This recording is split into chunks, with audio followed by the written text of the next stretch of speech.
The biggest win that I'm most grateful for is that I was actually able to sack the boss. I was able to become a full-time business owner with the property business and my sales consultancy business. The people that I find start property and don't really do anything are the ones that come in and suffer from shiny penny syndrome.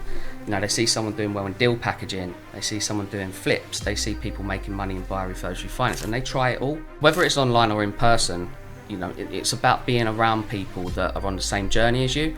Now, the great thing with the inner circle community, the AFL community, is you're in a room where some people are at the same level as you, but then you've got other people in the room that are much further ahead, and they've already gone through that path that you're trying to do. So again, you can learn from them, and you can also help each other, because everyone can learn from everyone. Can you give us some context? What is 80/20 and what are the two main strategies that you've been working on for the last 2.5 years? Yeah, sure. So the 80/20 rule. Multiple streams of property income. That is what we're talking about today. I am joined by Shaun Bartle, who has been with me for almost 3 years, 7 property deals, and he's raised over £300,000 of joint venture funding and made it into the Assets for Life Hall of Fame at the award ceremony in December. Shaun, incredible, my man. Great to be here, mate. Welcome to the studio. Well, it's been nearly 3 years. It's been an incredible journey.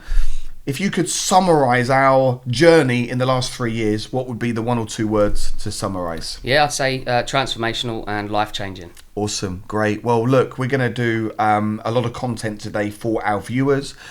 Before we talk about strategy, it's really important to let people know where you was at nearly 3 years ago before working with me and the team. So what did life look like, and really what motivated you to get started as a property investor? Yeah, sure. So I'm an accountant by background, and at that time when I was originally joining AFL, I was running a tax firm based in North Somerset where I live. And it was one of those that I always knew it wasn't the end goal. For me, it was always about getting assets, creating generational wealth. I'm not from a wealthy background, and so I wanted to be the one that breaks the cycle. Okay, great. So you wanted to break the cycle. You've got a young family, and I know time is very important for you. So you joined the program. You became one of my inner circle graduates. Yep. Can you explain what has been your experience overall of the program and how the program has helped you go from 0 to 7 property deals? Yeah, sure. So the real key thing for me is that you really don't know what you don't know. And by joining the program, it meant that I had people that had a huge amount of experience doing exactly what I want to do. So I had guidance. So if there was anything I didn't know, I had you, Jay, and the team at AFL, people that have done millions in deals that have covered every aspect. So for me, I kind of looked at it as having that guidance there is, for me, you can't put a price on it. Great. And you know, obviously you joined, you know, you showed up, you did the work. Yeah. There's been a few ups and downs for sure. And at the time of joining, there would have been many other alternative investment programs, mentoring programs that you could have joined. Why was it that you joined me rather than someone else? Yeah, sure. Great question as well. So for me, it was really the accountant with income out. It was about doing my due diligence, making sure that I'd done my homework and was actually very comfortable with who I was going to be investing in. Because as much as it was an investment in myself, it was also an investment in you, right? Because I had to make sure that the person I was going to work with, I resonated with. So like many people that come across you, it was first on social media, the ad pops up, and I thought, well, the timing's perfect. You know, we'd completed a flip deal, and whilst we made money on it, it was a very expensive mistake because we should have held on to it and refinanced, which we're coming on to later. But I didn't know that was an option. I didn't know that was a strategy. If I'd have had you beforehand, then I would have had that property, had the capital appreciation, the cash flow for sort of 4 years now. And so I really resonated with you, your background and history, your story and journey. You know, I'm from Essex as well, not from a wealthy background. I know that you're not. You broke that cycle, and that's exactly what I'm trying to do. Wow, awesome. And your day job is accountant. Yep. You sort of work within the tax side of things, so you know, really clued up individual. but I think you realised that you just didn't want to work for someone for the rest of your life. You wanted to break free, and ultimately, you know, we've got a great relationship. We've had a lot of fun together. We've been on retreats together. You've been on my Millionaires retreat. You're coming back out to sunny Marbella in, I think your week is in May or early part of June. And ultimately, you know, you've shown up and you've done the work, right? So part of the mentoring program that we've done with you over the last 2.5 years, you get online and you get live meetups. When you come to those mentoring sessions, how impactful have they been, and what have been some of the golden nuggets that you get at those sessions that then go and help you get a better result? Yeah, brilliant. So whether it's online or in person, you know, it's about being around people that are on the same journey as you. Now, the great thing with the inner circle community, the AFL community, is that you're in a room where some people are at the same level as you, but then you've got other people in the room that are much further ahead, and they've already gone through that path that you're trying to do. So again, you can learn from them, and you can also help each other, because everyone can learn from everyone. And you just get a buzz off the atmosphere. You know, it's brainstorming, there's exercises. I mean, I remember you and I ran through like a live sort of sales presentation at one point to everyone else, and that was great. And it just helps upskill you, but you don't feel like you're being forced to learn. You're doing it in a safe, fun way. Great. And since joining the program, you know, 2.5 years ago now, yes, you've got 7 property deals. What other milestones have you personally hit, and what have been some of your achievements, you know, becoming a property investor, entrepreneur? Share some of those wins will be great. So there's several sort of smaller wins. You know, I've been more focused on my physical health, my mental health, and that's all part of that business journey, in my opinion. I think, you know, you need to have a strong mind to be able to be an entrepreneur and business owner, because it's not an easy journey. It's not as easy as a lot of people make out. But I would say the biggest win that I'm most grateful for is that I was actually able to sack the boss. I was able to become a full-time business owner with the property business and my sales consultancy business. Wow. So that is incredible, because I remember when we first met, you said, Liam, I really want to get out of what I do. You know, I'm good at what I do, but I don't enjoy it anymore. I don't want to be in the corporate world. So when did you sack the boss? So officially, my contract last day was the 31st of December. Nice. So literally, you know, we're in a couple of weeks now. So you are fully business owner. You've got a sales consultancy business. You've got your property company. Wow, how are you feeling, man, going into 2024? It's brilliant, and I'm so psyched up. Like, the focus is on a different level. And that's not to say I wasn't focused before, but it's just reached a whole new height. I'm sort of, you know, wake up, go gym early, and then I'm set up for the day. And then my day is however I want to structure it. So, you know, I've done a couple of speaking events for people. And, you know, I do some of the coaching stuff in the academy. I've just got that flexibility of all these different things. Wow, it's incredible. And what impact have these changes now had on the relationship with soon to be your wife? I'm really looking forward to the wedding, by the way. And the relationship with your son, right? And my stepson as well. So the 4 of us live in the house, and beforehand I couldn't take my son to school because of, you know, having the boss. I was starting at 8, would finish at 4, so I never got to take him to school. Now I'm taking him to school. It's an extra probably hour in the day that I get with him, and you know, that's priceless. He's 6, and you're not going to get that time back. It means that I've got more time with my fiance and my stepson as well, so as a family we've got more time. But it also means that I can remove this sort of work-life balance, because for me, I always think it should just be one encompassing thing. You know, when we're out at the retreat, you've got your family out there. When we go to the retreat this year, my fiance and the boys are coming out as well. Awesome. So it's about just making it all one thing.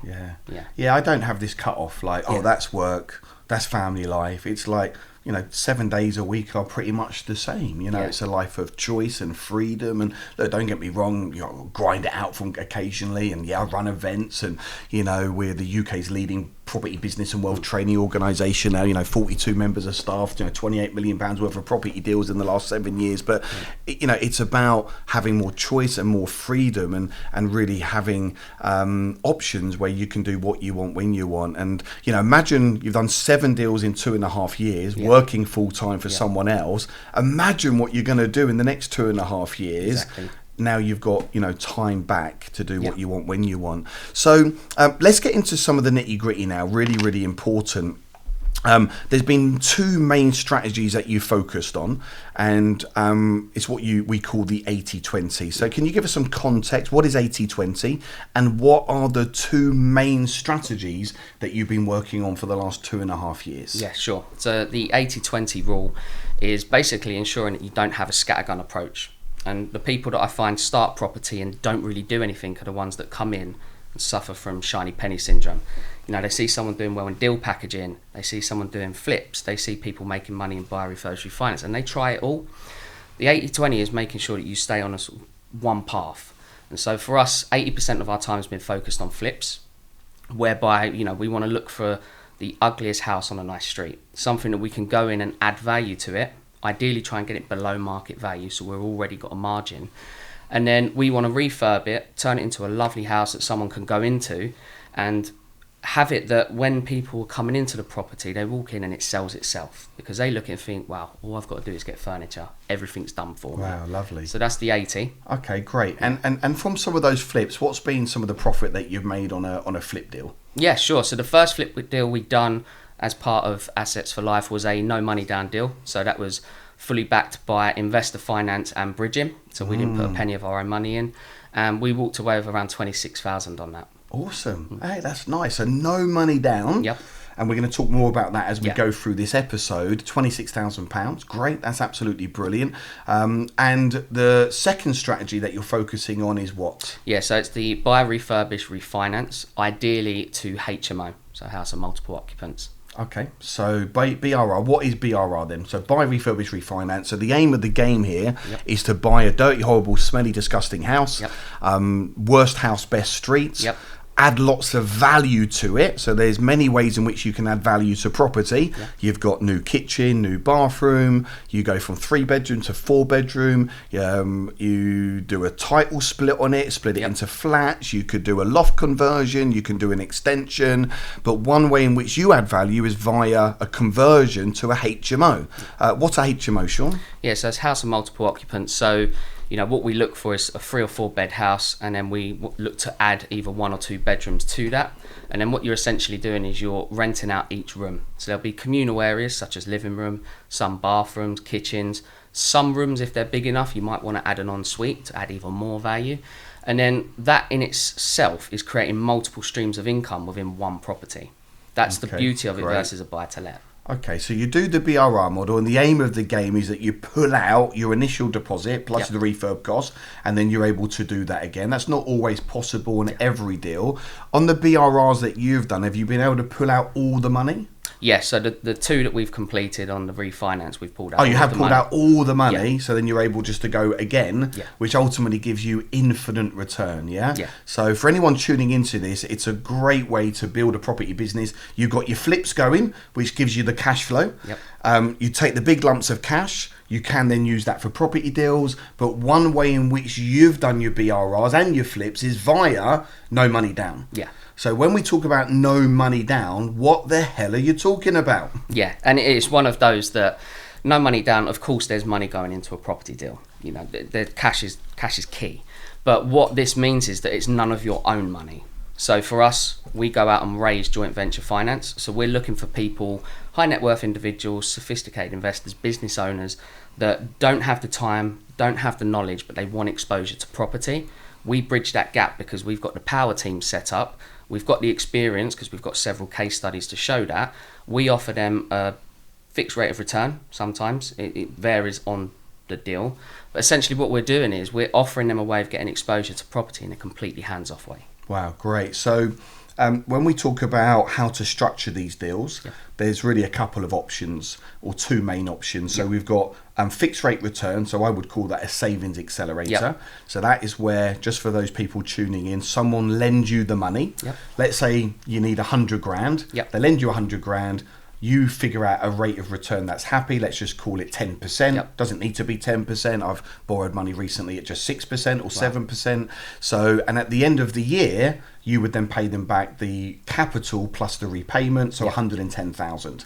They're happy because they're beating the banks. They've not got to work for it, and then you've basically bought an asset for free using other people's money. So that's the first option. The second option is where the same investor let's just say it's me, the Bank of Liam. I give you the 100,000, but rather than you giving me a fixed rate return, we do a profit share where we either own the property together or we share 50% of the profit if it was the flip. Would that be a fair assumption of how we structure these deals? Yeah, exactly. Yeah, great. And actually, once you do it once, they're very easy to do, very scalable. You know, you've raised how much now? It's about 320,000 at the moment, with more to drop in the next 30 to 60 days. And have you done a mixture of portfolio builder, profit share, and fixed rate return? Yeah, so the first ones we've done was sort of a fixed rate of return. Yeah. And being completely transparent, we paid higher than was necessary, but that was because it was the first one. How much did you pay? So it ended up being 15%, but we're not talking on a huge amount, and the numbers worked, and we still made 26,000. Great. So everybody. And it's your first one, right? You're always nervous on the first one. Yeah. Like I typically gave more away 8 years ago, 7 years ago, 6 years ago than I do today. Exactly. I still give people a great deal, but I give people the deal today that I should have done then. But I was so eager, I was desperate. I just wanted to build this multi-million pound property business, and you know, I certainly gave more away in the beginning than you really need to. But you know, you live and learn, right? You live and learn. And why else do you feel it's important to use other people's money, and what are the other benefits involved? Yeah, sure. Well, I think one of the key things is that you're actually helping people. And I think this is the mindset shift that a lot of people need to get over, because, you know, being with you guys for nearly 3 years, many people join the academy, they get very nervous about raising finance. You know, part of it is that they're worried people won't invest in them, but part of it as well is that they feel they're being greedy. And I try to explain to people, you're doing a service to people, because if it wasn't for you, they wouldn't be doing that deal. The first finance we raised, for instance, it was a couple based in London, very sort of high executive jobs. They had a young family. They simply did not have the time or knowledge on how to do it. They also were looking to move, but they didn't quite have the savings. So they came in on our deal, we repaid them, and guess what? They was able to move a lot sooner. Wow, so the money you made them helped them move, So you really helped that person out. And I think that's a really, really good point. A lot of people using other people's money, they put the person with the money on the pedestal. And it's not that we should be on the pedestal. We're both equal. Equal partners. I feel we're equal, but I do feel that we bring in more value because of the time, the knowledge, the experience. I definitely feel that today, where 8 years ago I definitely put the money on a pedestal. But the bottom line is we're going into this as partners, and we both bring value that can help one another go to that next level. And I feel that when people get that and they understand that they are providing a service to help somebody, they don't feel like they're selling or they're taking advantage of anyone, because that's certainly not what it is. So when you paid the investor back, how did that make you feel? It was brilliant. It was actually a lot more satisfying than I thought it would be. You know, because it's one of those that I try and keep business and sort of personal feelings separate, but you couldn't help it. It was just very, very fulfilling. You know, it made me very content that I was doing the right thing. You know, I've got a very strict rule with myself on how I live my life, which is that every night I put my son to sleep, I have to look at him and know I can take peace and be content that I've not screwed anyone over or done anything wrong. And this was just like, I've helped people. Right. It was a really good feeling. That's good. Yeah. I like what you said there. I look at my son at night, and you know, life can get away with people, and maybe there's people tuning into here, and you know, they have regrets, and maybe there's people listening to this, and they're not spending enough time with their loved ones. They're not creating those memories with their children. They want to do it, but they just don't know how to do it. And the mad thing is, Shaun, is they're just 1 or 2 property deals away from experiencing a completely different side of life, and giving them the confidence and the mindset and the drive and the focus to really make their lives come true. And you know, property, as you know, is an incredible asset. You know, doubles every 10 years. You get capital appreciation, you get the passive income. What would you say to anyone now listening in that perhaps wants to get started, but they've got some blocks, barriers, challenges, maybe they don't believe in themselves? What words of wisdom would you share, having gone through this process, 2.5 years in now, 7 deals, full-time in property? What would you like to share? I think the first thing I would say is that you need to get the mindset right. And by doing that, you need to surround yourself with the right people.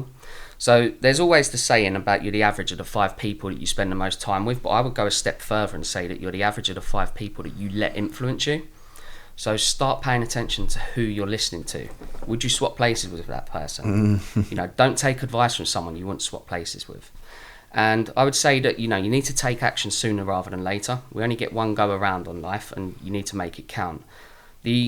I don't live in regret, but the one thing that I do wish I'd done sooner was get a mentor sooner. Because if I'd have had someone like yourself and the AFL team in my early 20s, I think I'd be completely financially free by now. And it's fine, life happens, but just get it done. Yeah. Don't make excuses, just focus on solutions. Yeah. And how do you feel your growth has been so far since being mentored by me and my world-class team? It would have taken me years and years to get the knowledge, the experience and stuff, where I've been able to condense that whilst working full-time and having a young family. So, it goes without saying that it's been completely life-changing. And, to add to that, it really is just a matter of get it done. Yeah. And looking into the future now, Shaun, what does the vision look like for Shaun, for your missus, for your boy and your stepson? What are some of the targets you've got for the next 1 or 2 years? Yep. Share some of that stuff. Yeah, sure. So in terms of the property stuff, I want to hit 500k joint venture finance certainly this year. Nice. And I want to get to 15 deals this year. And part of that is actually going to be the rent-to-rent strategy. Okay. Now, going back to the 80-20, rent-to-rent isn't part of that. What I've done is actually team up with someone who I've met through Assets for Life, who's a key person in Assets for Life, and doing a joint venture with them. Yeah, Mr. Daniel Steele. We've already got one rent-to-rent deal together, and we're working on a plan on how we can scale that to 10 more units ASAP. So, yeah, that's really about where the win-win situation is. I go and find the money, go find the investor, we put that in. And okay, so the aim of the game is you're not even going to use your own money in these deals. I think you did on the first one. Yeah, I did on the first one. To test it, yep. Yeah. So obviously Daniel's at 13 deals now. Yeah. He was actually here doing a podcast as well, which was absolutely awesome. So he's on 13 deals, and that's very interesting. So you met through the academy, which is great. You've built up a really good relationship, and so you're now. Are you going to set up a company together? And then you'll basically be shareholders, directors, and then again you'll bring in the money. So you'll find the money, he finds the deals. Yeah. So we're ironing out the business plan. It's very key not to just rush into it. Yeah. So we've got the one deal, and that case study's proven. We get along really well. He's coming to the stag do. He'll be at the wedding as well. So awesome. I'll have an AFL table there. But the key thing is to make sure that we get that set up right. It is certainly a long-term thing that we want to be working together. So.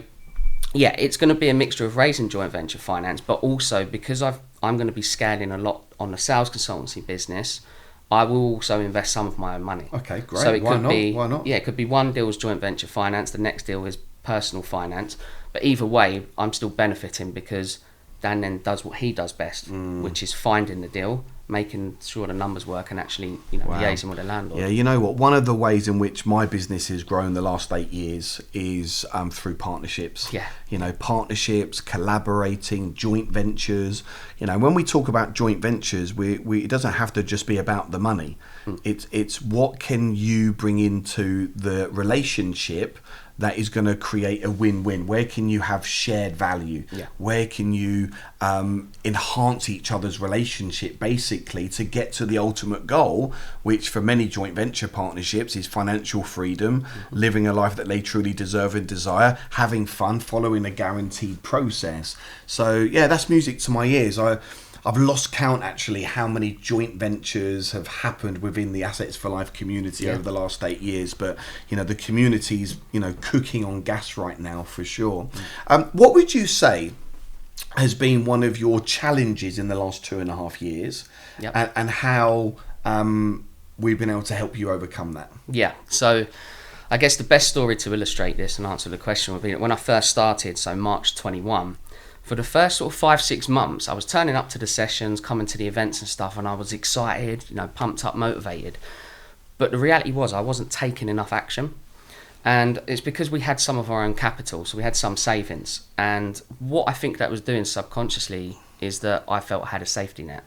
So we jumped on a session, I can't remember if that one was recorded or not, but we jumped on a session around the September 2021, and you gave me a sort of gentle nudge and some guidance, basically saying, look, you need to go all in, you need to make it happen, get posting more, do more networking, build more relationships. And what we did is we pumped some money into our house and sort of refurbed it, made it better, so that I had no choice but to go out and find money. It was almost like putting my back against the wall, so that I have to come out swinging and I have to make it happen. Wow. So that was transformational. That was like a push that you needed. Yeah, because I remember you were sort of stagnating, you were comfortable, you know, your salary was, you know, pretty much okay, you had a decent life, you know, car on the drive, roof over your head. You were actually playing it safe. Yeah. And that's a very, very dangerous place to be. So who and what would you say has been instrumental in your journey, and why?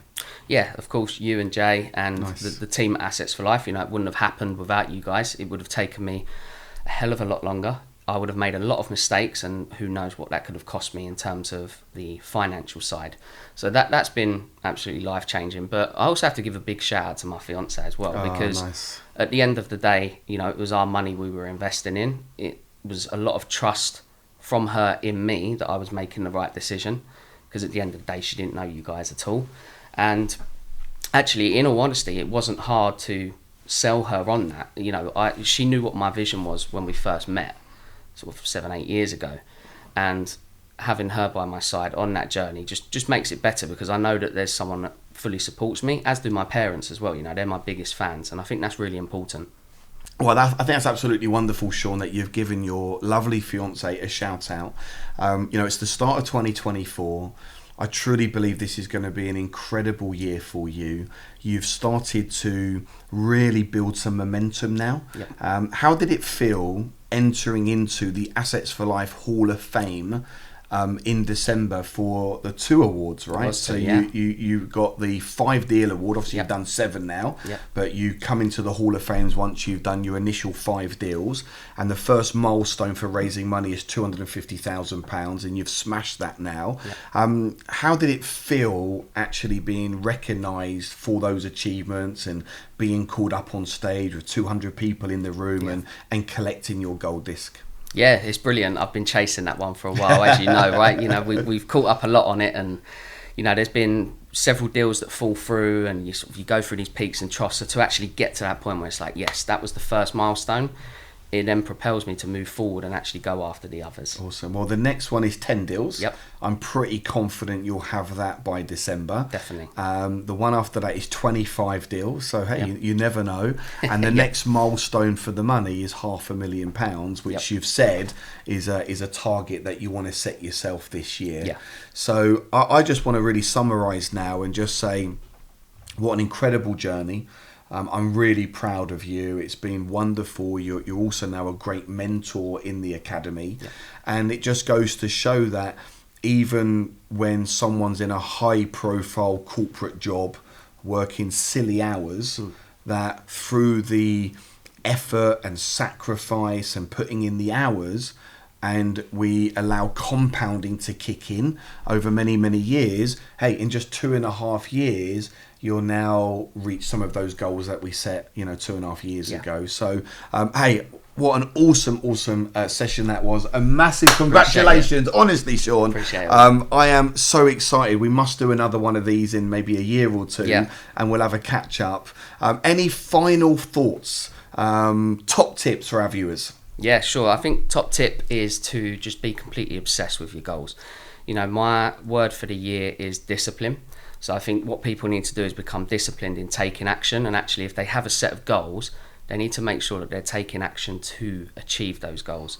And if people are looking to get into property, they need to go and get a mentor, in my opinion. Go and find the people that have already achieved what you want to achieve, and just do whatever it takes to go and work with them, learn from them. 2.5 years ago, we didn't really know each other, and in a few months' time, you're coming to my wedding. So it's testament awesome, to how powerful things like this can be. Wow. That was incredible.